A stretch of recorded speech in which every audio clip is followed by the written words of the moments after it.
Hello everyone, কেমন আছো সবাই? আশা করছি সবাই ভালো আছো, সুস্থ আছো। আবার একটা নতুন ভিডিও নিয়ে আসলাম তোমাদের সামনে। আমার পাশে থেকো, সঙ্গে থেকো। তো চলো এখন কথা বলবো হচ্ছে চিনুর হাজব্যান্ডকে নিয়ে, মানে আমাদের ওই যে মস্তিষ্কবিহীন যে ব্লগার আছে তাকে নিয়ে বলতে এসেছি। হ্যাঁ, তো আমি দুদিনের ব্লগের দুদিনে দুটো ব্লগ দেখেছি এবং সেটার উপর ভিত্তি করেই কথা বলবো। কালকে যে ব্লগটা দেখেছি এবং সেই ব্লগে তার কথা হচ্ছে যে চিনুর জীবনে তো সবকিছু আছে, সব ফুর্তি আছে, আনন্দ আছে, তাহলে সে কেন কষ্ট পাবে? সত্যি তো, মানে এই যে বাঁদরটি, মানে যে মস্তিষ্ক নেই, মানে বাঁদরেরও মনে হয় ব্রেন থাকে, যা এর নেই, যেটা এর নেই। তো এই বাঁদরটি আমি মানে কি নামে ওকে ডাকবো আমি বুঝতে পারি না, মানে কোন নামটা ওর জন্য সুটেবল হবে আমি বুঝতে পারি না। ঠিক আছে, তো বলছে আমার জীবনটা শেষ করে দিল, আমার জীবনে সব নষ্ট করে দিল। ও নাকি বাবা মার রিকোয়েস্টে ও বিয়ে করেছে। আচ্ছা চলো মেনে নিলাম, বাবা মার রিকোয়েস্টে বিয়ে করেছে। ও জীবনে অনেক কিছু করতে চেয়েছিল, করতে পারেনি, এখন যখন সুযোগ এসেছে ও করবে। তার মানে বোঝা যাচ্ছে যে বিয়ের প্রতি ওর কোনো মানে কি বলবো, ইচ্ছে বা আকৃষ্ট এরকম কিছুই ওর নেই। মানে আমরা এটুকু ধরে নিতে পারবো যে এই মুহূর্তে ও বিয়ে করছে না। আর তার থেকেও বড় কথা, ও এখন বিয়ের কথা ভাবতেও পারবে না। ও এখন বিয়ের কথা ভাবতেও পারবে না, কারণ এখনো ওদের ডিভোর্স কমপ্লিট হয়নি, এখনো বাচ্চার কাস্টাডির কেস কমপ্লিট হয়নি। তো ডিভোর্স, বিয়ের কথা ও ভাবতে পারবে না। বিয়ের জন্য যদিও ওর ভাবতে হয়, তো ওকে এখন অনেক দিনের জন্য অপেক্ষা করতে হবে। তাহলে ও নিশ্চয়ই অন্য কিছু চিন্তা ভাবনা করছে, এবং কি চিন্তা ভাবনা করছে সেটা ও এখনো আমাদের সামনে আনেনি। কেন? কারণ বলে ফেললে, যদি একদিনেই বলে ফেলে, তাহলে ও ভিউজটা তুলবে কি করে আর ও ইনকামটা করবে কি করে? ও একটু একটু করে গরু কিরকম জাবনা কাটে বলো তো? গরু যখন খায় তখন গোগ্রাসে খেয়ে নেয়। এইবার কি হয়, যখন সন্ধ্যেবেলা যখন গোয়ালে ঢোকে তখন ওইগুলোই আবার বেরিয়ে সারাদিন চিবোতে থাকে, সারাদিন চিবোতে থাকে। পড়েছি তো আমরা, এটাও ঠিক। তো ও যদি একদিনের ব্লগে যদি ও সব বলে দেবে, তাহলে ও পরের দিনের জন্য তোমাদের কাছে কাছে কি দেবে? তাই ও প্রত্যেক দিন ওই জাবনা কাটার মতন একটু একটু করে বার করছে, যাতে একটু একটু করে এইরকম ভাবে ওর চলতে থাকে এবং ভিউজটা আপ হতে থাকে। আচ্ছা, ও বলছে যে ও জীবনে কোর্ট থানা পুলিশ কিচ্ছু যায়নি, ও এই প্রথম গেল। দেখো, মানুষের জীবনে অনেক কিছুই হয় না, কিন্তু জীবন জিনিসটাই এমন যে যেগুলো জীবনে হয়নি সেগুলোও হয়ে যায়, করতে হয়। কারণ মানুষের জীবনে কখন কি হয় কেউ কিচ্ছু বলতে পারে না। তাই থানা পুলিশ পর্যন্ত যেতে হয়, এমন কাজ করার আগে 10 বার ভাবা উচিত ছিল না? যেখানে চিনুর বাবা নিজেই এরকম একটা কাজের সাথে যুক্ত, আর যুক্ত হচ্ছে না হোক, যুক্ত হচ্ছে না হোক, তুমি তোমার ঘরের বউকে এমনভাবে অত্যাচার করতে পারো না। যখন ঘরের বউ তার প্রাণ বাঁচাতে বেরিয়ে গিয়ে থানা পুলিশে যেতে হয়, তাও কিন্তু চিনু 2 মাস চুপ করেছিল, কোনো থানা পুলিশ ও করেনি। তুমি, সরি তুই, ওই বলি না, মানে রক্তে ভদ্রতা আছে তো, তাই ভদ্রতার খাতিরে ওই তুমিটা বলে ফেলি সবাইকে। তো তুই আর তোর ওই পাতানো দিদি মিলে ওকে এই থানা পুলিশ অব্দি যেতে বাধ্য করেছিস, বুঝলি? তাই ওই থুতু চাটার কথা তো বলিস না, ওটা আমি আগের দিন বলে দিয়েছি ভিডিওতে। তুই থুতু কি চাটবি, তোর বউ তোর কাছে আর ফিরবে না, তুই এইটুকু নিশ্চিন্ত হয়ে যা। আচ্ছা, আজকে আবার কি বলছি ব্লগে, এই জাস্ট আমি ওর ব্লগটা দেখলাম, কারণ আমি সারাদিন ওর ব্লগ দেখার সময় পাইনি। এই জাস্ট ব্লগ দেখেই আমি ভিডিও করতে বসলাম। কি বলছে? ও আজকে সকাল সকাল বেরিয়ে গেছে কোর্টে, ওরা আজকে কোর্টে ডাক এসেছে, সমন এসেছিল, গেছে। তো বলছে এই জেলের পাশ দিয়ে যাচ্ছি, কোনোদিন ভাবিনি এর পাশ দিয়ে যেতে হবে। ও মা, তাই জন্য এমন কাজ করাটা ভাবতে হয় যে আমি এমন কোনো কাজ করব না যদি আমাকে থানা এবং জেলের পাশ দিয়ে যেতে হবে। এগুলো ভাবা উচিত ছিল না? মারধর করা, রাত্রের বেলা খেয়ে এসে বউকে পেটানো, এগুলো ভাবা উচিত ছিল। সবাই সমান হয় না, সবাই সমান হয় না। তাও ও মুখ বুঝে 5 বছর সহ্য করেছে, সবাই সমান হয় না। আমি তো বলবো যে চিনু যেটা করতে পেরেছে, প্রত্যেকটা মহিলার এটা করা উচিত, প্রত্যেকটা মহিলার এটা করা উচিত। হাজবেন্ড আর ওয়াইফ দুজন দুজনের পরিপূরক, ঠিক আছে? আর যেখানে তুই বউকে দেখিয়ে ইনকাম করে খাচ্ছিস, তুই তারপর আবার বউকেই পেটাচ্ছিস, নির্লজ্জ। যাই হোক, আচ্ছা এবারে কি বলছে, ও এখন ওর মাকে আর পাশে বসিয়ে বাচ্চাটাকে মাঝখানে রেখে ও বলতে বসেছে যে কাল থেকে একটা কথা খুব উঠছে নাকি, হোস্টেল হোস্টেল। হোস্টেলের কথাটা কে বলেছে? চিনু তো বলেনি। চিনু তো ওর মুখ থেকে একবারও ওর ভিডিওতে কোনো আমি দেখিনি বলতে। চিনুকে নিজে বলেছে, কথাটা বলেছে কে? তোর পাতানো দিদি। তার মানে তোর পাতানো দিদি কোথা থেকে এই কথাটা জানলো যে ও চিনু হস্টেলে দেবে? তোরা কোথা থেকে জল কোথায় নিয়ে যাচ্ছিস? তোরা নিজেরাই তোদের নিজেদের কথাতে ফেসে যাচ্ছিস। চিনু কিন্তু একবারও তার ভিডিওতে এসে এখনো কিছু বলেনি। যতক্ষণ পর্যন্ত চিনু তার ভিডিওতে এসে না বলছে, ততক্ষণ আমরা এটা বিশ্বাস করব না যে চিনু বলেছে যে ও বাচ্চাটিকে হোস্টেলে পাঠাবে। একবারের জন্য চিনু তার ভিডিওতে ক্ল্যারিফিকেশন দিতে আসেনি। এই কথাটা বলেছে তোর পাতানো দিদি। তো তোর পাতানো দিদি কোথা থেকে জানলো সেটা আগে তুই ক্ল্যারিফিকেশন দে, তুই ক্ল্যারিফিকেশন দে, তোর দিদি কি করে জানলো এই কথাটা? ঠিক আছে, তুই ইচ্ছাকৃত ওই বাচ্চাটিকে ক্যামেরার সামনে নিয়ে বসলি যাতে বাচ্চাটি নিজের মুখে বলে। আর তার থেকে বড় কথা, তোর ব্লগে এত কাট আসে কেন রে? তোর ব্লগে এত কাট আসে কেন? তার মানে তুই শিখিয়ে পড়িয়ে নিয়ে বসাস ব্লগে ক্যামেরার সামনে, তুই ছেলে এবং মাকে নিয়ে বসেছিস, তোর প্রত্যেকটা সেকেন্ডে সেকেন্ডে তোর ভিডিওতে কাট আসে কেন? এত কাট আসে কেন? ছেলেটির সামনে বলছিস হোস্টেলে দেওয়ার কথা, এবং ছেলেটিকে তুই এমনই বলে রেখেছিস যাতে ও তোর পাতানো দিদির কথা বলে। তার মানে তুই কি লেভেলের ছেলের মাথায় ঢুকিয়েছিস যে মা খারাপ পিসি ভালো, মা খারাপ পিসি ভালো।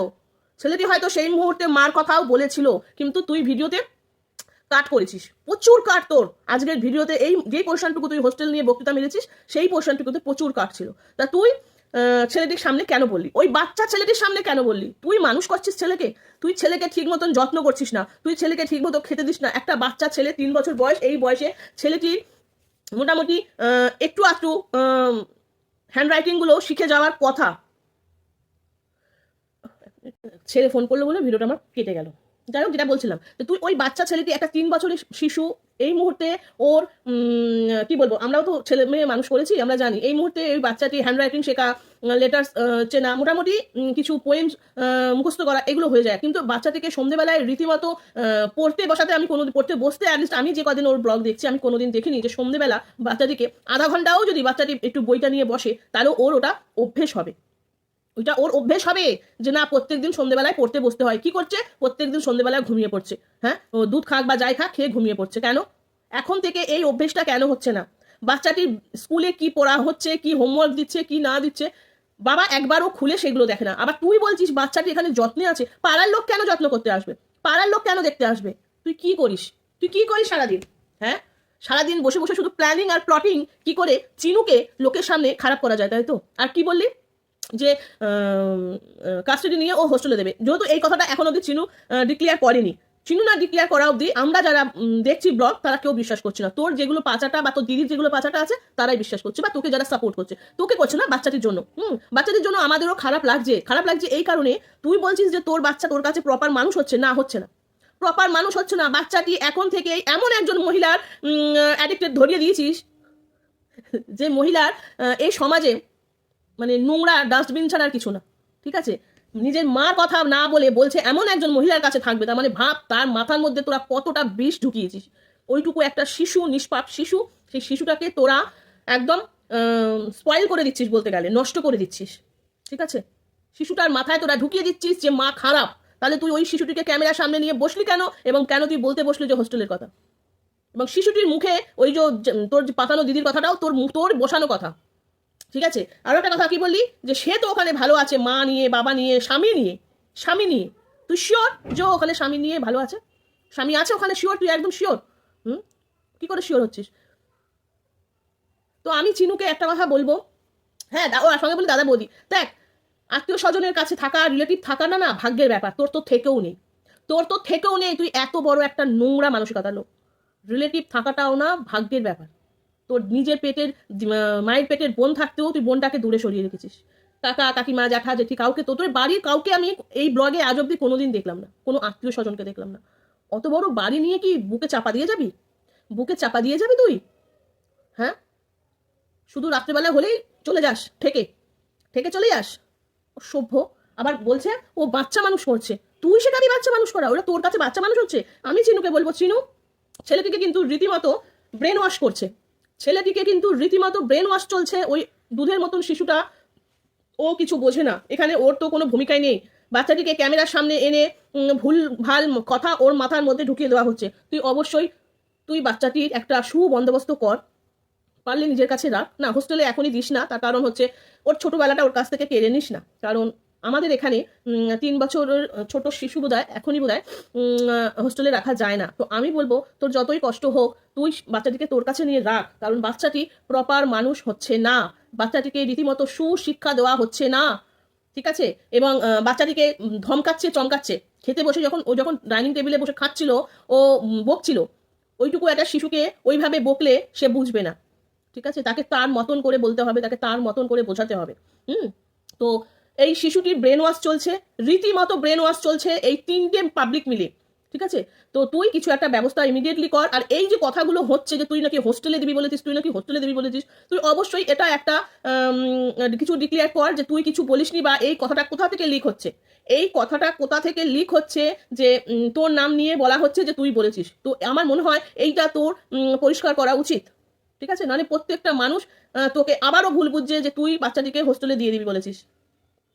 তো কি হচ্ছে কি না হচ্ছে সেটা অবশ্যই তুই কিছু অন্তত মানুষের সামনে কিছু কথা এনে পরিষ্কার করে দে ভিউয়ার্সদের কাছে, যে না এই যে রটাচ্ছে ওই মহিলা যাকে তুই ননদের আখ্যা দিয়েছিস, এবার তুই যে কি হিসেবে ননদ দিয়েছিস ওই গোবর পোড়া মাথায় তার ঢুকবে না। ঠিক আছে? তুই যে তাকে কিভাবে বলেছিস আর কেন বলেছিস সেটা তার মাথায় ঢুকছে না। ঠিক আছে? তো কিছু একটা তোর সন্তান কষ্ট করে জন্ম দিয়েছিস তুই, মাতৃত্বের প্রসব বেদনা যন্ত্রণা ভোগ করেছিস তুই, তাই এই অভদ্র মানুষটি বুঝবে না। হ্যাঁ, তো তোকেই এই বাচ্চাটির জন্য কিছু একটা করতে হবে। তুই হচ্ছিস মা, বাবা কি করে না করে আমার দেখা আমি জানি না, বাট একজন মা কিন্তু সন্তানের জন্য অনেক কিছু করে। তো আমি বলবো এই যে এত কথা উঠছে, এই কথাটা একটু মনে হয় তোর কিছু বলা উচিত, যে কি কথা হচ্ছে কি না হচ্ছে, বা এই কথাটা কোথা থেকে লিক হচ্ছে, আদৌ এই কথা হয়েছে কি না হয়েছে, তোর একটু কিছু পরিষ্কার করে দেওয়া উচিত ভিউয়ার্সদের সামনে। নাহলে তোকে রীতিমতো এখানে ভুল বোঝানো চলছে। আর একটা কথা বলা হচ্ছে যে তুই ওখানে স্বামী নিয়ে ভালো আছিস। এই যে স্বামী নিয়ে ভালো আছিস, এই কথাটাও তোর মনে হয় একটু কিছু দেখা দরকার আছে, ভাবা দরকার আছে। ঠিক আছে? তো আমি জানি না এই মস্তিষ্কবিহীন এই বাঁদরটা ও ওর কি ওর লাইফে ওর কি করা হয়নি যেটা ও বিয়ের পরও করতে পারেনি। কি এমন জিনিস আছে যেটা সুযোগ ও এখন পেয়েছে, মানে বউ বাড়ি থেকে চলে যাওয়ার পর সেই সুযোগটা নাকি ওর কাছে এসেছে, এবং সেটা কি সুযোগ সেটা আমাদেরকে জানতে হবে এবং জানাবে, অবশ্যই ও জানাবে। ওই যে বললাম গরু জাবনার মতন একটু একটু করে বার করবে এইরকম। তো চলো, আমি শুধু এইটুকু বলতে পারি, বাচ্চাটিকে ব্রেন ওয়াশ চলছে, বাচ্চাটিকে কুশিক্ষা দেওয়া হচ্ছে, এবং এমন একজন মানুষের কাছে যাওয়ার কথা ওই ছোট্ট মাথায় ঢোকানো হয়েছে।